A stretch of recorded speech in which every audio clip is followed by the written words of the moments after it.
धुंधली। आत्मदेव जी महाराज बड़े शांत थे, बड़े सीधे साधे थे, लेकिन धुंधली महारानी ठीक उनके उल्टा थी। धुंधली बात जानते हैं, जहां पर धुंध हो उसे धुंधली कहते हैं। धुंध में कुछ दिखता है क्या? धुआं में कुछ दिखता है, कोहरा पड़ जाता कुछ दिखता है, धुंधली को कुछ दिखता। लोग वार्ता रता क्रूरा प्रायसो बहुजल्पिका सूरा चाग्रहृतेषु कलह प्रिया। लोक वार्ता रता क्रूरा। लोक वार्ता मतलब होता है कि संसारी बात उसको बहुत अच्छी लगती है। संसारी बात समझ रहे हैं? दूसरे की निंदा, ग्राम शब्द में कहा जाए जिसको पिचाल कहा करते हैं। पिचाल आप सबके यहाँ होता है कि नहीं? पिचाल शब्द समझते हैं कि नहीं? समझते हैं? हमारे अवध क्षेत्र में दूसरों की निंदा को कहते हैं पिचाल। अरे पिचाल कर रखा हो ऐसा। हाँ पिचाली, पिचाली। हाँ ठीक, आपके यहाँ पिचाली कहते हैं। हाँ बोलती थी। और सूरा चांद्र अपने घर के कार्य करने में बहुत तेज भी थी। क्यों? जल्दी जल्दी घर का कार्य कर ले, पड़ोसी से लड़ाई करने के लिए तैयार हो जाए। बोलो न राधे राधे। कुछ लोग अपने दुख से नहीं परेशान होते, पड़ोसी के यहाँ 2 चक्कर काहे निकल गए इससे ज्यादा परेशान हो जाते।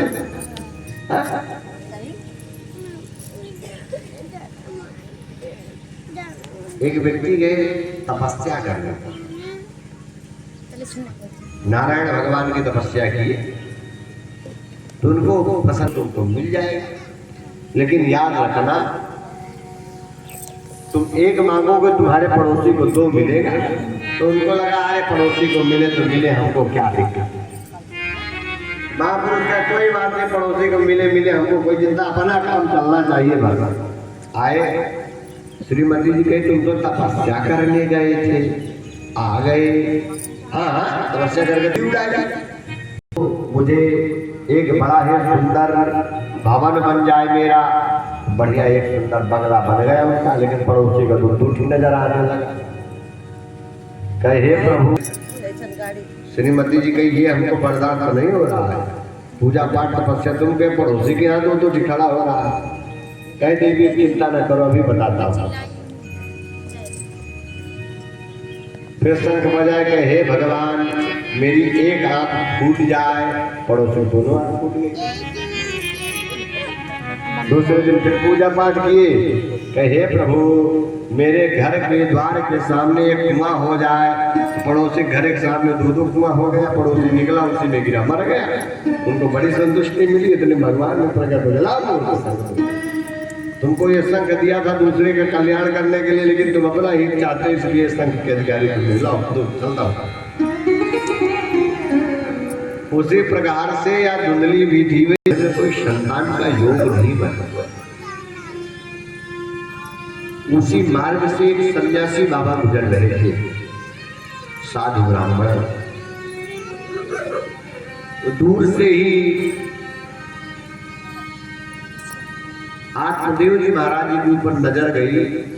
चिंता बली यसे वदत तुम सतध्वरम मह्यम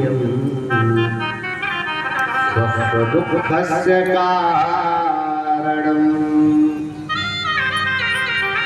कथमरोमि सविप्रतम। हे मित्रदेव, आप किस लिए रो रहे हैं? काटे चिंता बली यसी, आप किस चिंता में डूबे हैं जो ये आपके आंख से अश्रु गिर रहे हैं? आप क्यों रो रहे हैं? यदि आपको किसी बात की चिंता है तो क्या उस चिंता को मैं जान सकता हूँ?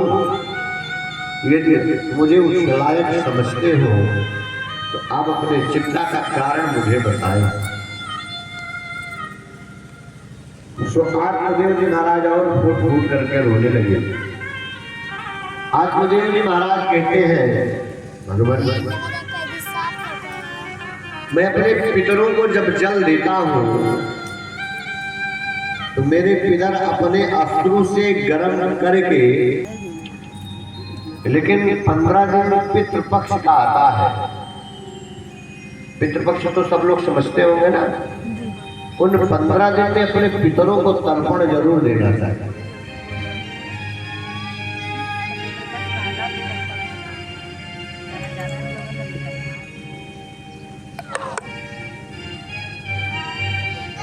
पितर तर्पण जरूर करें। और हम आप अपने पितरों को पूजन नहीं करते हैं, पितरों को पिंडदान नहीं देते हैं, जिसके कारण हमारे यहाँ पितृदोष हो जाता है। कभी कोई बीमार है, कभी कोई बीमार है, कभी किसी के पांव टूट जा रहे हैं, कभी किसी के हाथ टूट जा रहे हैं। घर में रोज सब अपने कर्म से सुख दुख देते हैं। अरे महाराज सगर के 100 पुत्र थे,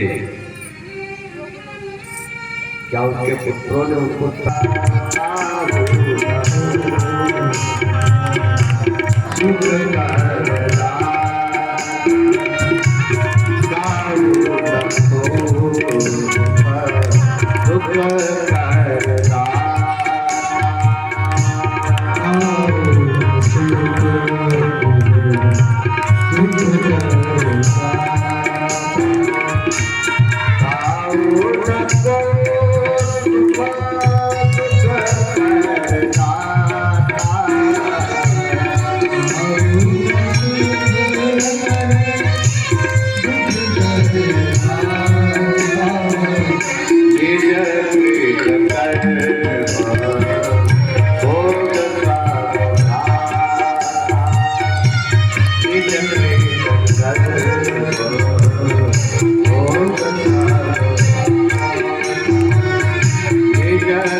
कोई किसी को सुख दुख नहीं देता है।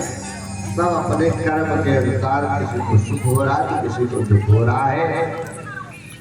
आत्मदेव जी महाराज जी को सन्यासी बाबा कहते हैं।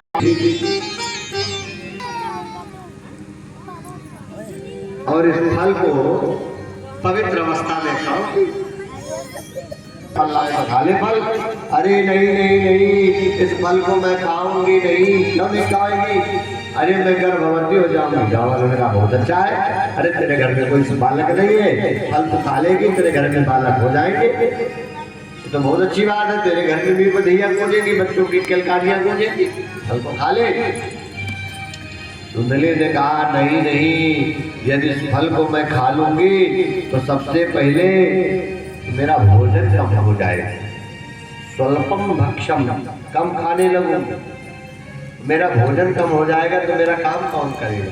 तो लोगों ने कहा अरे कुछ दिन तक कम ही खा लेना और तुम्हारा काम हम लोग आकर के कर देंगे। कहीं नहीं नहीं, गर्भवती होंगी तो धीरे धीरे मेरा स्वरूप बिगड़ जाएगा, इसलिए मैं नहीं खाऊंगी। लोगों ने कहा अरे स्वरूप बिगड़ जाएगा तो बिगड़ जाएगा, अरे तुम फल को खा लो। कहीं नहीं नहीं, फल को नहीं खाऊंगी। सनातनदा, अगर फल को मैं खाई, गर्भवती हो गई और गर्भवती अवस्था में नंदरानी समझते हैं ना, बच्चों की बुआ, नंदरानी आएंगी घर की सेवा करने के लिए, सौरी कमाने आती है ना बुआ, तो आएंगी और हमारी जो सनातनदा है, नंदरानी है, वो